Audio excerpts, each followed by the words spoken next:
questions? Governor, just back to the 50,000 people that signed up on the website today. A lot of people that we've talked to are concerned that it crashed again. Whose fault is that, and can you fix that? What's the problem? So first of all, there were no widespread outages on the site this morning. There are 3 scheduling platforms. 2 of the scheduling platforms, I think, performed as anticipated. One of the scheduling platforms had wait times up there that just didn't make any sense. But the system overall weathered a very significant surge of interested people this morning and remained online and booked 50,000 appointments over the course of the morning. I think the big challenge we have here, and I continue to talk to our team about this, is there a way, and I'm wide open to thoughts and ideas if people have them, but is there a way when you only have a certain number of appointments you can book, and that's the 130,000 plus or minus in first doses that we get every week, when you have so many people that are anxious to get vaccinated. And we've said many times that it's going to take a while for everybody to get that first appointment when they become eligible, but I totally get and understand why people want to do it now and get it done now. And that's why I really hope that when the folks at Pfizer and Moderna have talked about doubling their production in March relative to what they did in February, and when the feds talk about approving Johnson & Johnson, that this is going to be for real, because being able to book far more appointments than we can book now would make a really big difference. We have approximately 450,000 requests from our provider network that delivers vaccines every week for that 130,000 doses. And one of my hopes here is that if the feds can increase supply, I think we can move a lot faster, and it will take a big piece of the anxiety and the frustration that I know so many people feel out of this process. So, Governor, today's reopening announcement, does this mean you think that the second surge is over? And what does it say about your concerns about the variants that we've seen in other parts of the country? How quickly can you snap back? It's a lot harder to cancel, Red Sox tickets and a wedding reception than it is a restaurant reception. These are long-term plans that people made. Can you snap these restrictions back if the numbers come? So there are a couple things going on here. Remember, at this point in time, we vaccinated 65% of the population over the age of 75. And there are folks in that community, and that, by the way, is about 10 points higher than the national average. And those folks are continuing to get vaccinated because they continue to be eligible. We've vaccinated over 90% of all of our skilled nursing facility residents and over 70% of their staff. And that 70% of the staff number is important because obviously those folks deal with the people who they're taking care of every day, who are part of the residential community there. And that's 20 points higher than the national average as well. Part of the goal here was to make sure we got to a bunch of the most vulnerable populations. And there's a bunch of reasons for that. One is it certainly preserves life and it protects the people who are most at risk of COVID to begin with. But the second thing it does is it means you'll see, hopefully, less of those folks who are prone to end up being hospitalized and, God forbid, passing away, ending up getting hospitalized at all. And one of the big things we have always worried about with respect to COVID from the beginning is hospitalization rates. The big challenge for us in the spring and us through the fall is as those hospitalization rates for COVID go up, they take away bed capacity for people who are dealing with other medical conditions. And while I certainly worry about the variants and why I think we are in a race, against time to get people vaccinated as fast as we can, which is why I would love to see the feds put additional vaccine in front of every state, including us here in Massachusetts. I do think by choosing and targeting very particular populations that we were most concerned about. Remember, we also made a decision very few other states made to vaccinate, staff and residents of people with mental health issues, staff and residents of group homes for people with developmental disabilities, home health care workers, personal care attendants, people who deal with a lot of a lot of seniors who have medical conditions or people with disabilities. I mean, we chased a whole bunch of folks early on and got pretty decent vaccination rates out of them, who are among those who either work with people who end up getting hospitalized or who run the risk of getting hospitalized themselves. And I do believe that means that as we continue to vaccinate people, we will take additional risk associated with the healthcare system off the table. And if Fenway reopens for baseball games, will it continue to be a vaccination site? We've talked to both Fenway and Gillette about this, and I don't have a hard answer for you on that one today. Obviously, they're important players in this vaccination effort, and we're going to try and figure that one out. Hey, Governor, quickly, just to follow up on Steve's question. So you're saying if in fact we get more vaccine, that the website will be able to handle the large amounts of people who try to sign up? Well, when you go on that website and you find out that that there are 69,520 people in front of you, which is one of the things I saw this morning from a friend of mine who was trying to get an appointment. He knows how many appointments are available, right? And so for him, that's a frustrating experience. If you really want to be able to de-escalate some of the anxiety and the frustration people have, the more opportunity we have to say yes when someone goes to that site, when those new appointments go up every week, the less likely it is people are going to run into something where they see a number like that and they just say, geez, I'm not going to be able to get an appointment today, which I'm completely familiar with the frustration for it because I got a lot of people who I know who fall into those categories. And Governor, how do you address the frustration of people who say, this is great, we're trying to get to the other side, this entire reopening plan, but I couldn't go online today and still book an appointment for my vaccination, so what kind of progress is that really for me? Well, we have made progress. I mean, remember, that site's booked 300,000 appointments so far, and Massachusetts has first dosed about 1.2 million people. And that number will go up. The number of people who will get first dosed is going to go up by at least 130,000 every single week, okay? And, but everybody who wants to get vaccinated isn't going to be able to get vaccinated right away. And I get the fact that that's frustrating and anxiety provoking for everybody. But we can only go as fast as the supply permits us to go.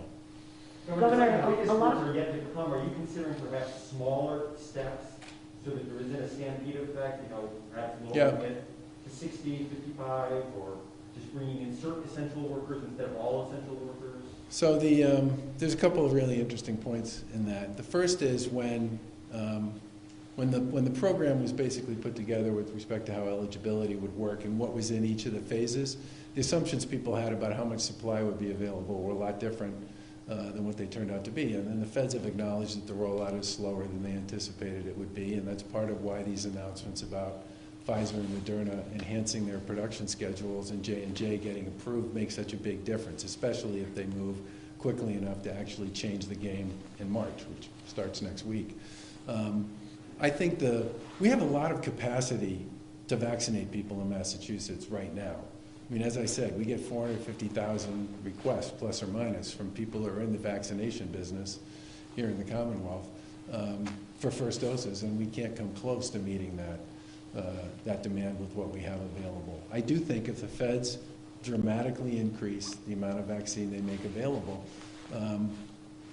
we will be able to vaccinate more people, fewer people will be frustrated, and we'll be able to put what I think at this point is a fairly significant community out there that can vaccinate people and are designated and certified to do so to work. And Governor,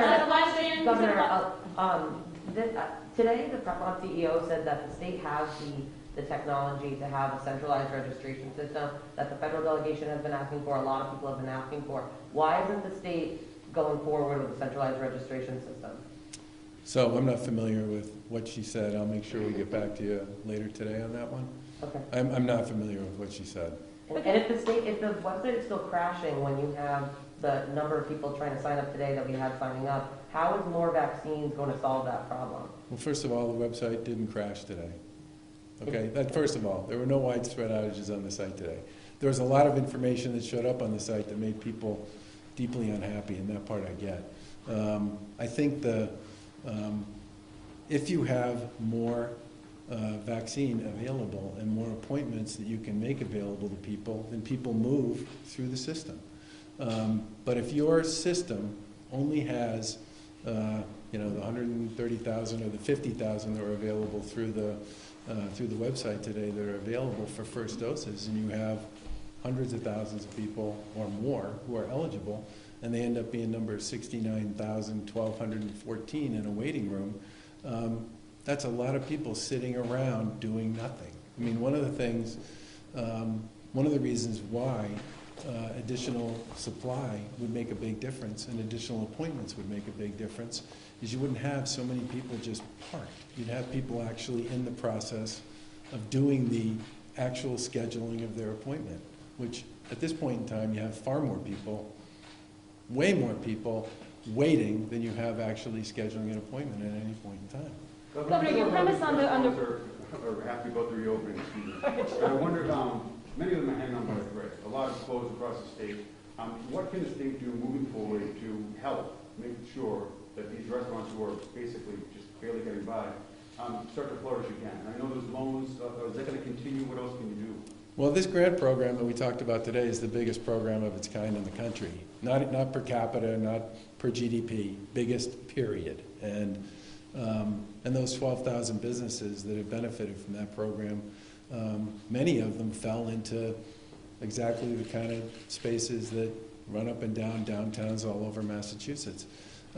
We have additional resources that were made available by the legislature earlier this year to do a number of different things. I mean, one of the things I was talking to Mayor Driscoll about, I would really like to see us continue to deliver on this shared streets program we developed, which makes it possible for downtown businesses, many of which are restaurants and other entertainment venues, to be able to use their front door or their back door, whichever one happens to be the most appropriate one for them, to expand their footprint and to be able to serve more people. And I think the other thing I would say is that we have capital funds made available through the Economic Development Bill that we'll be able to put to work to support a lot of these businesses as well. But the single biggest thing that I think is important to remember today when it comes to restaurants and other indoor entertainment venues, and even the outdoor ones, is as COVID cases go down, as vaccinations go up, you will find people more comfortable and more willing to go out and play a little bit. Now, we want them to go out and play with their household, okay? I mean, we're still very concerned about some of the issues around gatherings. But I do think for many of these places, it's not just a function of the rules, it's also a function of the larger context and the environment. And the good news associated with the drop in case counts and the drop in hospitalizations and the increase in vaccinations is part of the message there is it's okay to go back to doing some of the things you were doing before. Governor, today lawmakers were accusing you of focusing on the fact that there is still a deficit in supply of vaccines, but they're saying there still are some pretty obvious technology failures. People were still getting broken links today. Rep. Bill Driscoll accused you of missing how broken the system is.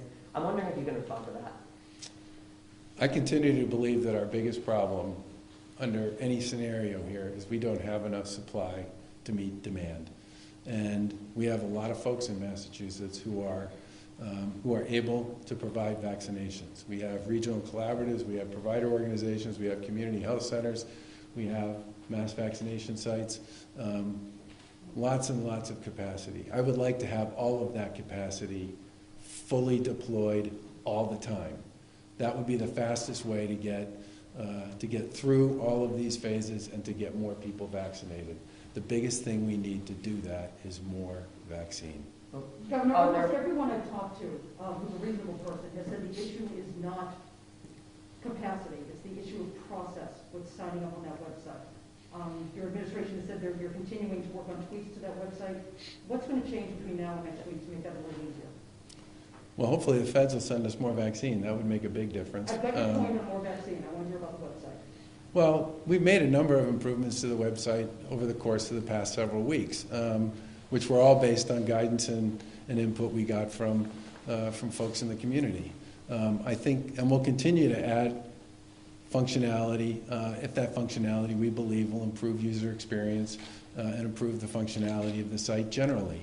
But if you have 1 million people who are eligible to sign up for an appointment and you only have 130,000 new first doses, every week you're going to have a whole bunch of people who go on that site who are going to be frustrated about the fact that they can't make an appointment.